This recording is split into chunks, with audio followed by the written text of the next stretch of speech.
This show is brought to you by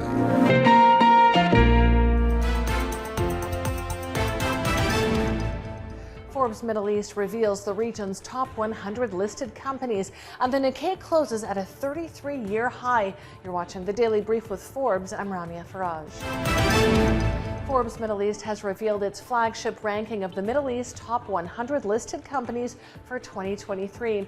Aramco, SABIC, QNB Group, Saudi National Bank, and IHC took the top 5 spots. GCC nations comprise 91% of the list. Saudi dominates with 33 entries, followed by the UAE with 28 and Qatar with 16. For the fourth consecutive year, these three countries comprise over 70% of the ranking. View the full list on ForbesMiddleEast.com. Moody's has maintained a stable outlook for the UAE's banking sector as operating conditions continue to recover from pandemic lows boosted by high oil prices. It says the higher oil price will boost private consumption and investment in non-oil sectors where banks do most of their business, including the real estate sector.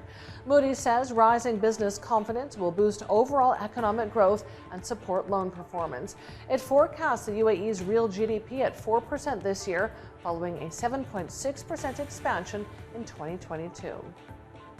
The Nikkei surged to a 33-year high today, closing over 33,000.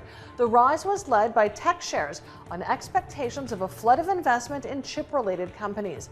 SoftBank Group jumped 5.25% on reports it may team up on an AI venture with ChatGPT operator OpenAI, and that its semiconductor unit, ARM, is in investment talks with Intel.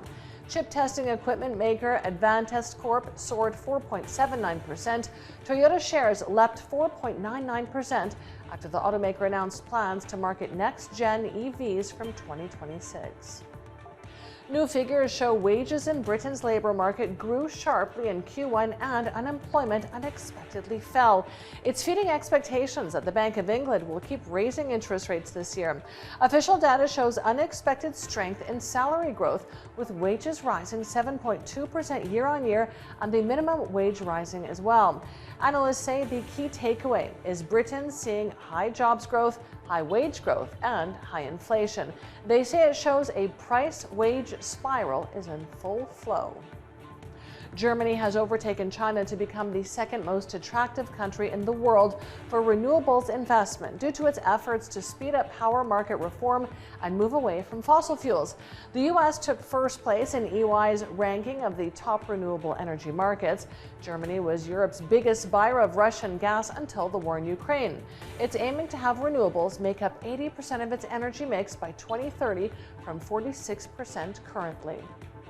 India has denied claims it threatened to shut down Twitter inside the country if it didn't block accounts critical of Prime Minister Narendra Modi's government.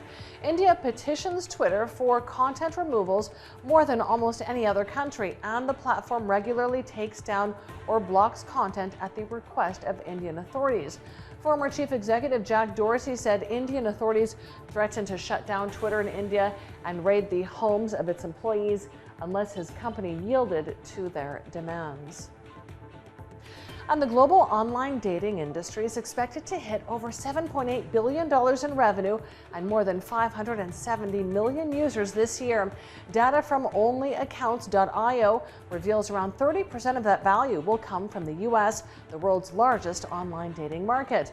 Americans will spend around $2.5 billion on dating apps this year, or more than Chinese, Japanese, and Britons combined.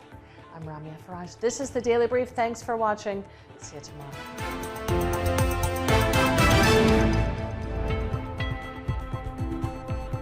This show is brought to you by